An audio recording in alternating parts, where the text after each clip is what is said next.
Welcome to the Puberty Prof Podcast, where information and tools are shared to help you have conversations about puberty and other growing up topics.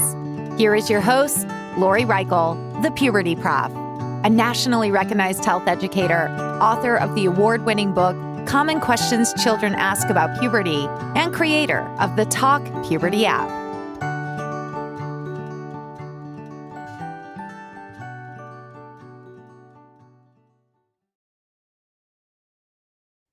Hi, and welcome to the Puberty Prof Podcast. I'm your host, Dr. Lori Reichel, the Puberty Prof. If you've been listening to this podcast, you know that it's about providing tools for parents and other caregivers, in which these tools are to help people support their child's success in growing up, whether it be about those pubertal changes, those mental and emotional health changes, social changes, etc. So there's so much that's covered in this podcast, in which today's episode is going to focus on how parents can best navigate these years, in which I have a wonderful guest I'm just meeting for the first time, and her name is Cynthia Muchnick. She has written the book, The Parent Compass, Navigating Your Teen's Wellness and Academic Journey in Today's Competitive World. Thank you so much for being here today, Cynthia. Would you like to say hi to our guests? Hi, thanks for having me. And yeah, I'm excited to get into talk about the tween and teen years and how we can best navigate those as parents. Yes. And I'm looking forward to our conversation so much too. I really appreciated when I received a copy of your book, and thank you for having the individual send it to me. I really appreciated seeing that word wellness in the title, because that's truly who I am as a health educator and as a person. So would you mind telling us a little bit about your background, Cynthia? Sure. I started my career almost 30 years ago, actually in college admissions. So I worked in a university, a couple universities, actually screening applications, interviewing students, recruiting students, doing college fairs, all those things, and really fell in love with these teenage years and these teenage kids and what they were going through. And as I became a mother myself, I transitioned into working at home as a private college counselor, also called an educational consultant. So I had my own practice for about 20 years, working with tweens and teens, really navigating school, navigating, any kind of questions that arose that were academic, wellness, social, emotional, all of that. And I just feel like this age group is my favorite, personally, the most exciting. I also have raised 4 kids of my own. I have a 25, 22, 18, and 16-year-old. So I've been in the trenches with many of my clients, wearing the mom hat and wearing the college counselor hat. So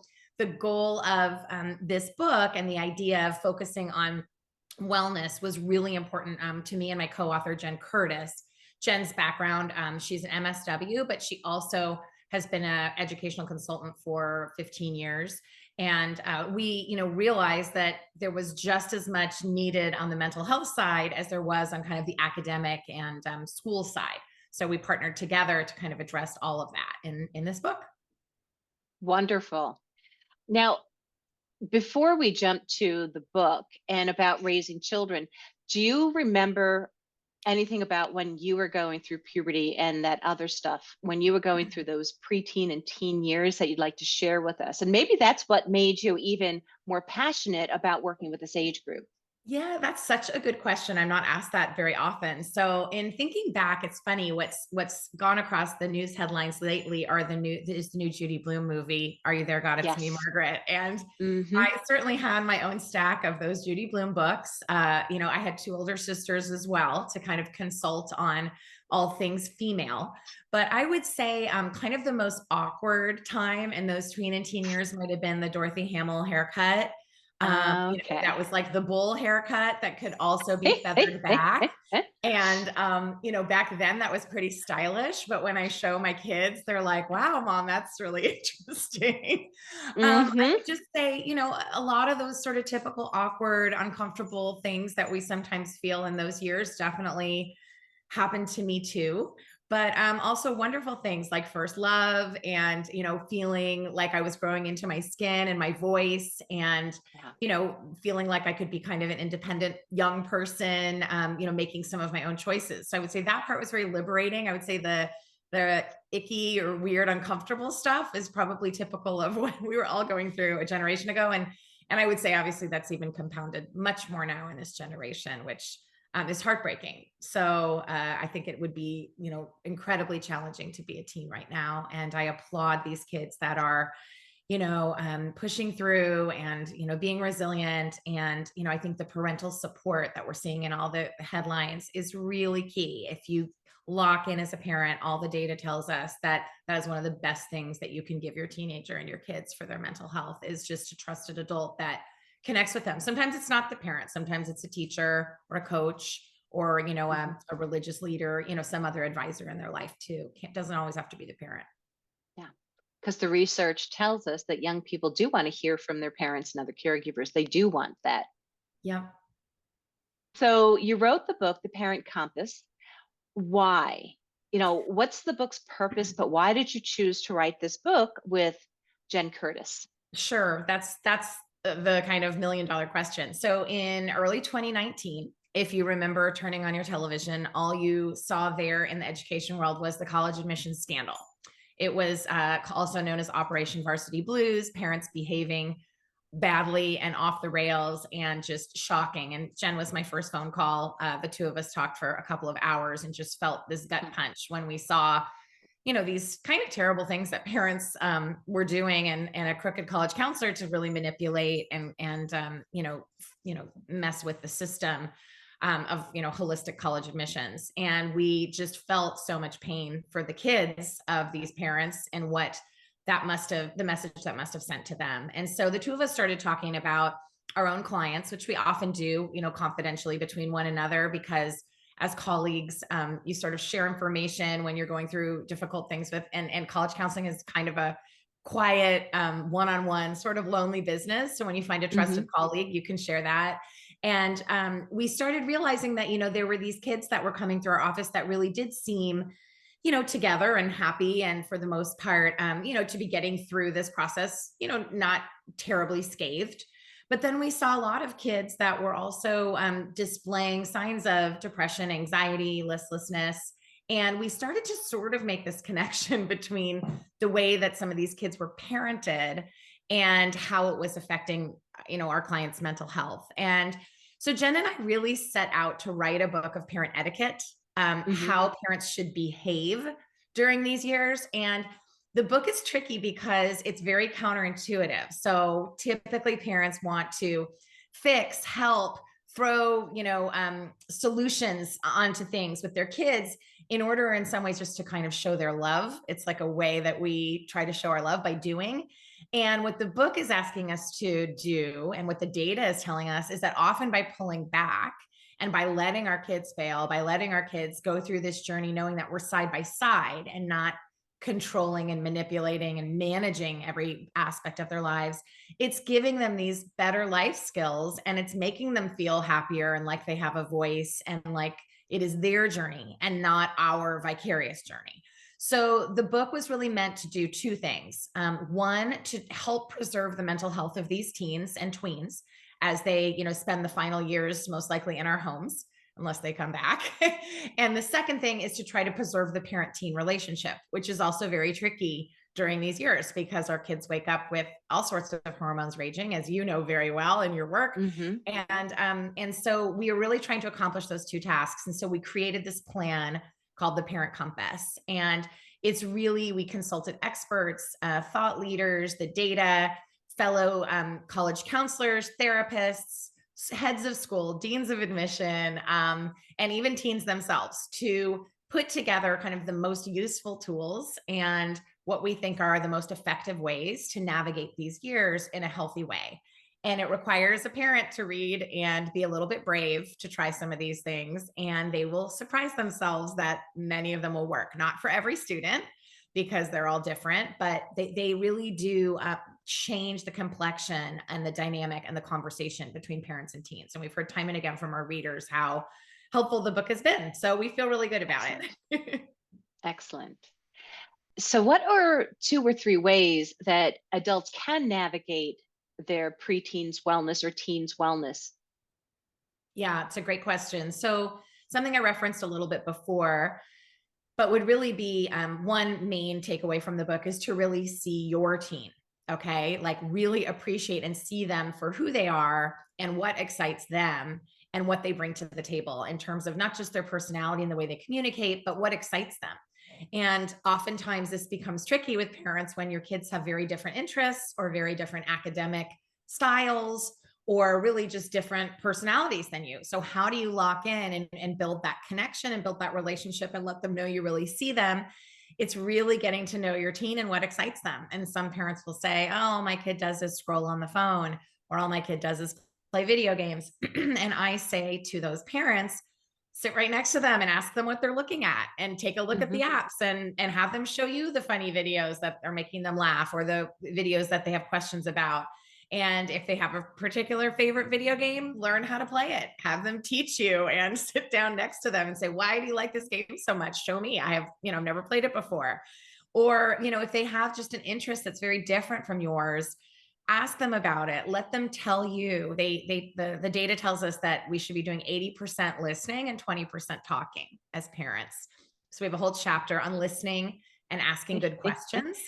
And so that's another way that I think we can really let our kids feel heard. So we want them to feel seen. So I guess the visual sense, and we want them to feel heard.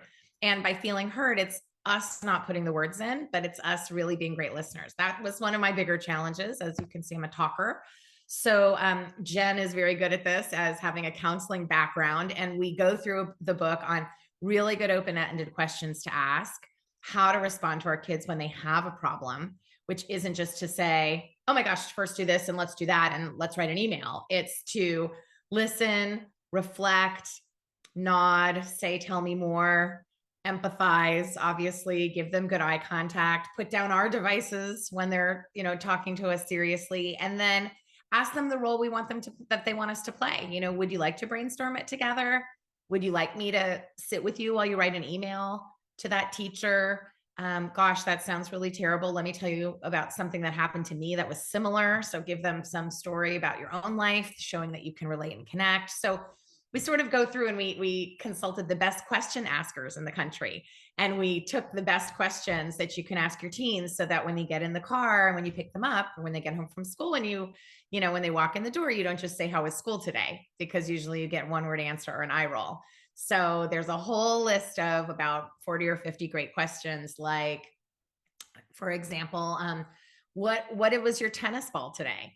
And what does that mean? Well, what's the thing you chased the way a dog would chase it? What were you going after today? Or do you have a theme song of what your day was like today? And then you can start talking about music with your kid and they'll tell you some lyrics of a good song.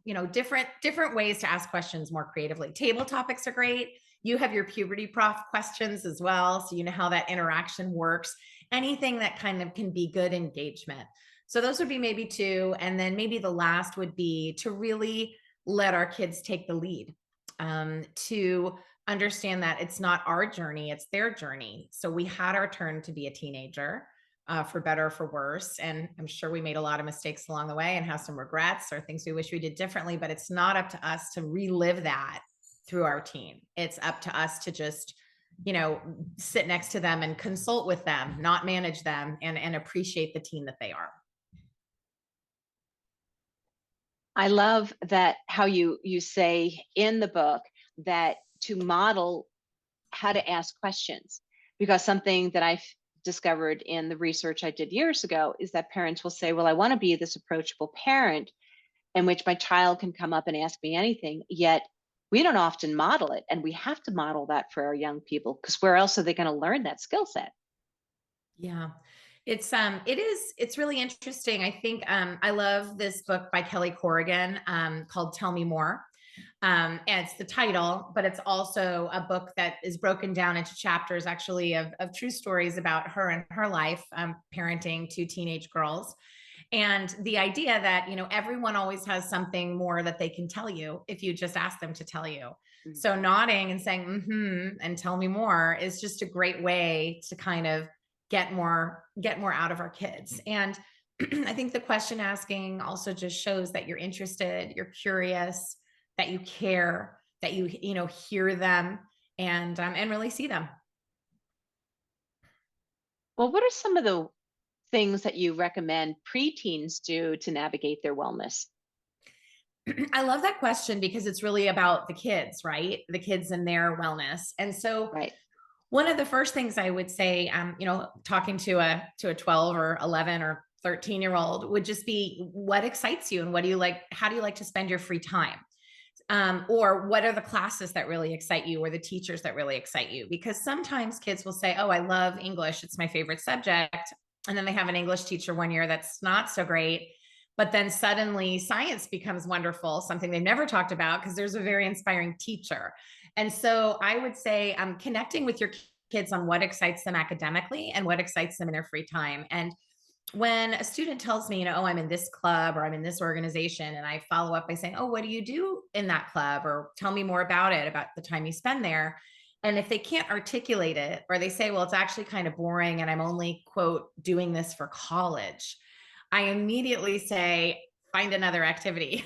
Find something. Time is limited. Find something you enjoy doing. It doesn't mean you're going to enjoy every moment of it. So practicing on a team, you get exhausted, you get injured, you get tired. You don't always want to go to practice. But if you really enjoy the camaraderie of the team, winning and losing and going through those life's lessons, then stick with the team. But if you are in a club and you're just sort of going there and not really doing anything and it's a waste of your hour, then do something else with that hour. I mean, take a walk or read a book or, listen to a song, as opposed to being somewhere and sitting still somewhere where there's not a lot of meaning for you. So I think for teens, it's finding the things they enjoy, and we can help foster that as parents. We can help expose them to things or help facilitate their interests. So I talk about a student in the book who went to summer camp and discovered the flying trapeze. It was something she really enjoyed, hanging from a trapeze. And she came home from camp and said, I really want to keep doing the trapeze. She was not a gymnast particularly or heading for the circus, but she really loved the thrill and the excitement of the height and the daring of that. And so her parents found a place, it was like 45 minutes away, a circus center where she could go, once a week and swing from the trapeze. And it was a commitment. Sounds a little random, but it's just an example of, if your kid has an interest and you can help foster it or find a place in the summer where it can be fostered, then those are great roles that we can play, even if they don't interest us at all, even if it's something that scares us or we don't think is worthwhile. It's really, again, not our journey, it's their journey. So I think that's one great thing teens can do. The other thing for teens can do just as much as parents is to really build in time for their mental health and time for their, self-care. And for some kids, that is scrolling through their phone kind of mindlessly, but getting outside is one of the best things they can do. Getting some fresh air, whether it's walking the dog, taking a jog, taking a walk, taking a run with a friend, without a friend, taking a long shower, taking a bath to music, whatever they can do to kind of free their brain and relax and take in clear oxygen and, just reset, because these kids don't have that built in, right? So they could schedule that into their own lives, and we can help encourage that. There's a wonderful book out called 24/6 by a fellow colleague author named Tiffany Shlain. And she did a 10-year, now they're probably on their 12th or 13th year study of what they called tech Shabbats. And every Friday at sundown, they would turn off every electronic device, televisions, phones. They wouldn't ride in the car, whatever it might be. And not until sundown Saturday would they turn the devices back on. And her family did this for 10 years. Now we could start smaller and do it once a month or twice a year even, but really trying to do that disconnection created time for her family to have creativity, to have her kids actually looked forward to that 24-hour period. And she writes all about it in this book, which is really wonderful and it also is data supported. So I highly recommend taking a look at that too. That's a great idea, because I know I had a guest on to talk about like tech-free day and why that's important. And I always talk about we need to disconnect from technology. It's healthy for everything, our brain cells, all that. Yeah. If I can go back to your book, in which you noted the concept of helicopter parenting and snowplow parenting, which I'm very much aware of. Would you define for our listeners what these things are, and then how we can make sure that we limit this behavior in a young person's life? Right. So we start with those terms pretty early on in the book to define them so that parents understand and can either see, unfortunately, parts of themselves in those definitions and things they want to fix. So I think the first thing I'll say is most of us have been on the sidelines of a sports event for kids or at a back to school night where parents are there, and we know who is that parent that we don't want to be. We go, oh my God, like everyone sort of rolls their eyes and takes a collective breath when they hear that parent yelling at the referee, yelling at the kids, asking the inappropriate question that only has to do with their specific kid and their specific need. And I feel a little bit like we really don't do a good enough job of, making sure that we also don't display those same things, because occasionally they can creep in. So a helicopter parent is, just basically the one that hovers around like a very low helicopter, kind of monitoring and being, having themselves just hovering kind of over everything a kid might do. A snowplow parent is one that clears the path of snow so that, there is not one way their child could fall or get injured, or, if they just sweep away all the debris along the way so that it's smooth sailing everywhere along the way for their kids. There's also tiger parents, which you can understand what that would be, that are kind of, just really a little bit meaner maybe involved. And then there's the militaristic parent that is also, get up at this time, go to bed at this time. Here's how much time we spend doing this. And all of them sound pretty awful, right? Like when we really define them. And what's come out of this is this term that we hear now called competitive parenting, where parents themselves are competing with one another, using their children as like examples, like trophies or, disappointments. I mean, for that matter. And they're doing it on social media. They're doing it at cocktail parties. They're doing it on the sidelines. And it's really inappropriate too. So we have to sort of try to pull ourselves back and say, time out. What is going on here? Some of these people are definitely trying to, relive their unhappy experiences through their kids. But others feel truly, like I said earlier, like they're doing this out of love for their kids. And by doing all this over involvement, what it is doing is robbing and stripping our kids of their own voices and their own ability to self-advocate, their own ability to make mistakes and recover from them, their own ability to just kind of, as Carol Dweck, teaches us in her wonderful research, the idea of like, I'm not good at this. I'm never going to be good at this, but I'm not good at this yet. I'm just going to keep trying. And so Yes. Parents sort of try to kind of smother their kids, and we want to help remind parents not to do that. And we've all been guilty of it at some point. So again, Jen and I in the book go through case studies of students we've worked with. We talk about the mistakes that we've made personally and how we want to try to remedy them, or how we are remedying them by trying to follow our own parent compass.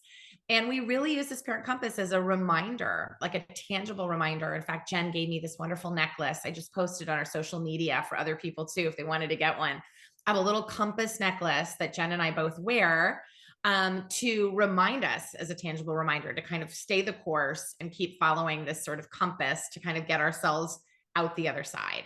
And I think everyone has the same goal for their kids, which is you want to raise nice, happy, contributing kids that aren't the bully, that aren't the messed up one, whatever it is. But they're not robots. They're human beings. So the best we can do is just let them know, I'm here. I see you. I support you. I can relate, even though I'm really old. Let me tell you a story about when that happened to me. And I will say, aside, hopefully no teens are listening, if you need to make up a story, make up a story. I mean, make up a story about something similar that happened to you, because it makes you real and human.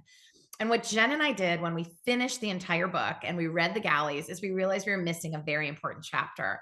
And we created a chapter to become chapter 1 of the book. It was the very last chapter we wrote, because we realized that all of us as parents have all this baggage from our own childhoods. And unless we kind of come to terms with it and can kind of put it aside and, fix ourselves, we can't help our kids. So we created a questionnaire. And we encourage parents to practice this questionnaire. It's got 2 pages of questions. And then for them to kind of go back and say, what was your educational background? What was your partner's educational background? What kind of student were you? How did your parents parent you? What are your views on education? Are you the good cop or the bad cop or neither? Those kinds of things. And then we ask teens to weigh in. And there's only one page in the book where the teens need to weigh in. And we ask parents to do this one exercise. And the best way to do it is to say to your teen, find a moment when you've just made brownies or something yummy, and when they don't have their devices and when they seem to be in a pretty pleasant mood. And the first words out of your mouth should be, hey, I want to be a better parent to you. Can you help me? And they freeze in their tracks when they hear you say, you want to do better, or you did something wrong. And they go, what? And you say, yeah, I want you to do this questionnaire with me so that together, I can learn how to parent you better. I'm always trying to do a better job. I'm not perfect. And when kids hear that, they kind of, their ears prick up and they go, oh, yeah, just show me the questions. And the questions for the kids are really eye-opening about, what do you wish your parents knew about you and what you're doing? What do you wish your mom or dad did differently when it came to homework or restrictions or whatever? And it's just a way to have a conversation. And then you use that information to inform the way you parent that child. And if you have 3 kids, they're going to answer the questions 3 different ways. So, we really try to cover all the bases. The Parent Compass is a book you can read in a weekend and start on Monday to apply, and try some of the suggestions and strategies that we have in the book. And we've heard from book clubs and from people who have done this, that, it's working for them. So that makes us feel good. Like it is, we've distilled it all down and broken it down, sort of like the what to expect when you're expecting, but for the tween and teen years. Wonderful. Wonderful. Well, as we're coming to the end of our time today, is there anything else you'd want to share with our listeners? Well, something I just referenced was book clubs, because we were surprised. The Parent Compass wasn't really written as a book club book, like that you would sit down and talk about, but there became a demand pretty quickly. And so we did create a book club guide that can be downloaded for free off of our website.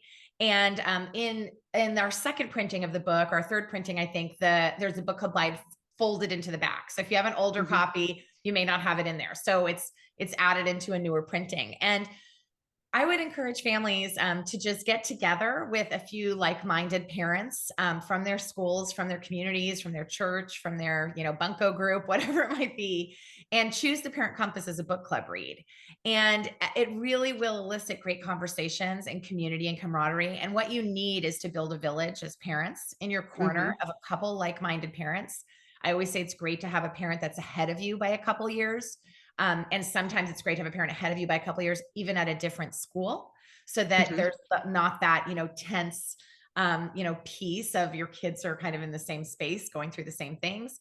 But anyway, it's not required. And what I would say is read the book with a group of people and talk about it, and use the downloadable question guide to kind of help spark conversations between parents. And you will feel supported and you will feel heard and not alone, much less alone. And, we have an opportunity, if you go onto our website, to message us, and we'll pop into your conversation from Zoom. Or if we're there locally, we'll show up at your book club conversation and join in the conversation, which is also really fun. So if that interests you, we do that for anyone who reaches out. I love that idea of a book club, because sometimes we only think of fictional books for book clubs, but why not family help books like what you have? Certainly my book too. So I love that idea so much, Cynthia. And because you've mentioned the website or how to reach out, like that people can reach out to you, how specifically would you like anybody in our audience to reach out to you? Yes, thank you. So you could find us at parentcompassbook.com. It's all one word. But the best place to find us, that's really current and just keeps getting updated, is on social media at Instagram at Parent Compass and Facebook on The Parent Compass. We're also on Twitter at Parent Compass 1. And you could find us on LinkedIn with our names, Cynthia Muchnick and Jen Curtis. But I would say also the parentcompassbook.com website also houses the podcast we've been on and where we're going and events that we're doing and things like that. There is a newsletter that doesn't come out very often. So if you subscribe there, you won't get a lot of junk mail from us. But I would say, yeah, follow along, private message us. You can also order books really from any platform, support your indie bookstore. And if you want, we can send you signed book plates, or you can order the books directly through us and we can, personalize them. And the thing we love the most is speaking at schools and businesses. So please invite me and Jen to come and bring our books with us and share the Parent Compass message with your community. And we hope it's well received. Wonderful. And thank you so much for sharing so much of your wisdom. I will make sure that in today's description that there is reference to your website as well as how to follow you on Twitter, etc. So I appreciate you sharing that information, and I encourage any of our listeners to connect with Cynthia or her co-author of Jenna Curtis. So would you like to say a final word to our audience before we end? Sure. I'll give the quote. I think we opened the book with this quote, and I give it a lot at presentations. And the quote is, "Adolescence is a period of rapid changes. Between the ages of 13 and 17, a parent can age as much as 20 years." So that was on my refrigerator growing up. And sometimes I hand it out as a sheet for you to put on your own refrigerator. It's on our website. It's at the beginning of the book. Adolescence is tricky. But it's also incredibly rewarding. And these young people that we are raising, they are going to save our planet and change the world. So let's, keep them mentally healthy and feel seen and heard and supported and loved. So go love your teenager. Give them a hug, Wonderful. Even if they pull back.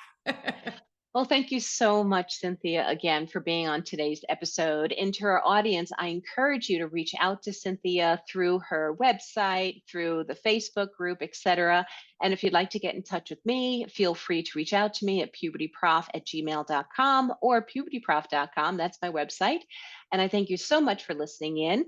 Hopefully you gained a little bit more of a tool, like more information to create as a tool so you can have a stronger compass to navigate both your life as well as your young person's life and to help them figure out how to navigate. So thank you again, Cynthia, for being here. And to our listeners, I hope you have a happy and healthy day. Thank you for listening to the Puberty Prof Podcast, where information and tools are shared to help you have conversations about puberty and other growing up topics. Did you enjoy this episode? Please like, share, and subscribe wherever you listen to podcasts. You can also follow the Puberty Prof on Twitter or Instagram. The Puberty Prof, Lori Reichel, wants to hear from you. Go to pubertyprof.com or click on the link in this episode's description. There you can find more information, as well as ask questions to be answered by the Puberty Prof in a future episode. That's pubertyprof.com. Also, remember to check out the Talk Puberty app and the book, Common Questions Children Ask About Puberty. Until next time, this is the Puberty Prof Podcast, where information and tools are shared to help you have conversations about puberty and other growing up topics.